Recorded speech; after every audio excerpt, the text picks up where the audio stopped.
Special report में स्वागत है आप सभी का। मैं हूं आपके साथ दीपिका सिंघल। स्पेशल रिपोर्ट की शुरुआत करेंगे, लेकिन उससे पहले एक बड़ी खबर आ रही है। आतंकियों से संपर्क रखने वाला मौलवी राजस्थान में गिरफ्तार।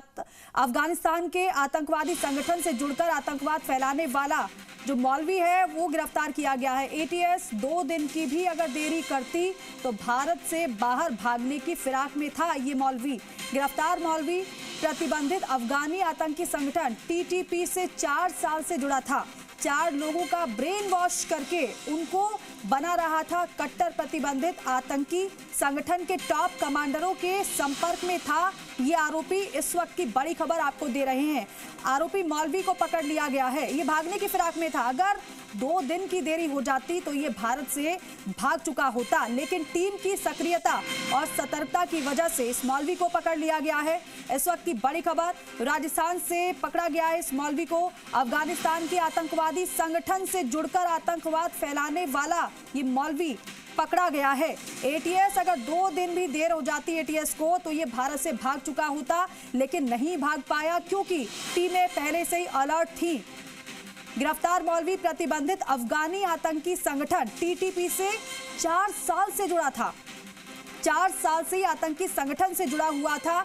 4 लोगों का ब्रेन वॉश करके उनको ये कट्टर बना रहा था। प्रतिबंधित आतंकी संगठन के टॉप कमांडरों के संपर्क में था ये आरोपी। विध्वंसात्मक गतिविधियों में संलिप्त हो सकने की जिनकी आशंका हो सकती है, ऐसे लोगों पर लगातार निगरानी रखी जाती है। उसी कड़ी में 4-5 दिन पहले 5 व्यक्तियों को लाया गया था।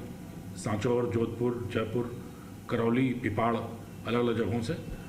उनसे गहनता से पूछताछ की गई और पूरी जांच के बाद यह सामने आया कि उनमें से एक व्यक्ति एक आतंकवादी संगठन से बड़ी नज़दीकी से जुड़ा था। उनके साथ उनकी योजनाओं में सहयोग कर रहा था, षड्यंत्रों का भाग हो रहा था और बहुत जल्दी वह पूर्णकालिक सदस्य बनने की तैयारी कर रहा था। साथ फोन पर जुड़े आशुतोष, आरोपी मौलवी को पकड़ लिया गया है जो अफगानी आतंकी संगठन टीटीपी से जुड़ा हुआ था, लेकिन बड़ी बात यह है कि 4 साल से जुड़ा हुआ था। देखिए, बिल्कुल ये अपने आप में बेहद बड़ी खबर कि किस तरीके से ये जो मौलवी है इसका नाम ओसामा है। आपने देखा होगा पिछले दिनों लगातार सांचौर की बात करें, जोधपुर की बात करें और बाड़मेर की बात करें, यहाँ एटीएस की टीमों ने दबिश दी थी। 5 लोगों को डिटेन करके एटीएस मुख्यालय लाया गया था और अब ओसामा की गिरफ्तारी हुई है। दरअसल ये जो अफगानिस्तान का प्रतिबंधित आतंकी संगठन है उसके साथ करीब करीब 4 साल से लगातार संपर्क में था। फोन कॉल के जरिए, इंटरनेट कॉलिंग के जरिए और उसके अलावा जो सोशल मीडिया के प्लेटफॉर्म है उनके जरिए लगातार उनके संपर्क में था।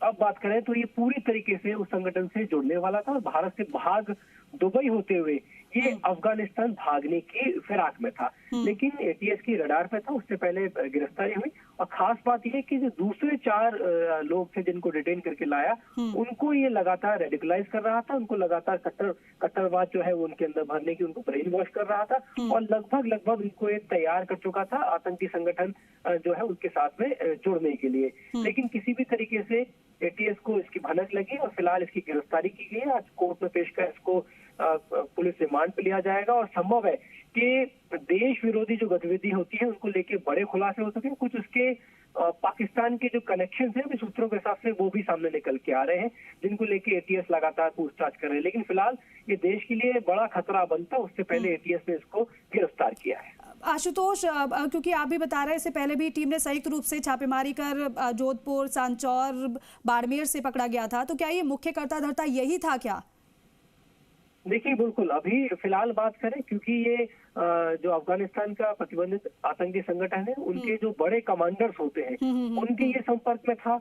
कुछ बड़े आतंकियों के नाम जो अभी जिनको ढेर किया गया, जो भारत की तरफ से कुछ एयर स्ट्राइक की गई उसमें ढेर हुए, उनके भी बताया जा रहा है कि पूर्व में संभावित तौर पे संपर्क में रहा था और बड़े जो वर्तमान के ये जो कमांडर थे उनके संपर्क में था।